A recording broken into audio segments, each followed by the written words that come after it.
Hello बच्चों, चलिए प्रश्न को पढ़ते हैं। संधि डायोड को आदर्श मानकर विचार कीजिए। ए बी से प्रवाहित धारा का मान है।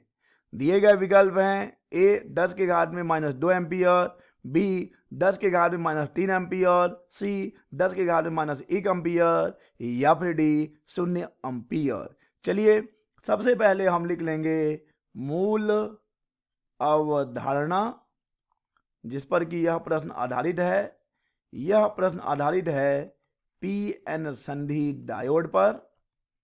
पीएन संधि डायोड, और यहां पे हमें समझ लेना चाहिए पीएन संधि डायोड के अग्र अभिनति और पश्च अभिनति के बारे में।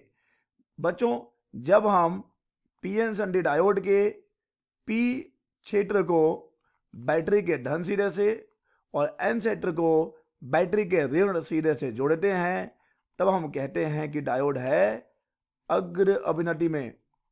डायोड है अग्र अभिनति में, और डायोड जब अग्र अभिनति में होता है तो वह चालन की अवस्था में होता है, अर्थात डायोड से होकर धारा प्रवाहित होती है।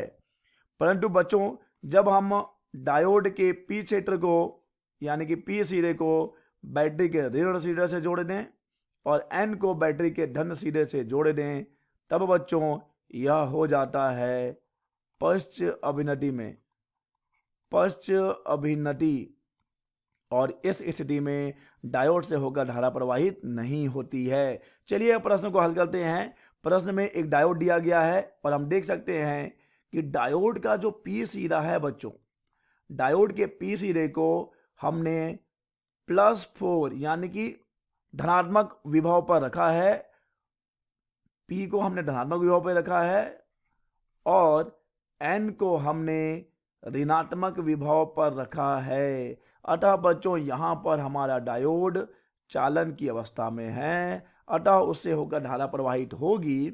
और हम जानते हैं ओम के नियम से I बराबर होता है डेल्टा V बटे R। यहां पर देखिए बच्चों, A और B के बीच का कुल विभवांतर कितना हो जाएगा? 4 - 6 बटे R। R का मान है 1 किलो ओम है बच्चों, यानी 1 × 10 की घात में 3 है। ये हो जाएगा 4 + 6 यानी कि 10। 10 बटे 1000 यानी कि 1 0 कट गया, तो यहां से हमें I बराबर मिल जाएगा 10 - 2 एम्पियर। 10 के घात में -2 एम्पियर, अतः सही विकल्प हो जाएगा ए 10 के घात में -2 एम्पियर। आशा करते हैं बच्चों आपको यह प्रश्न समझ आया होगा। धन्यवाद।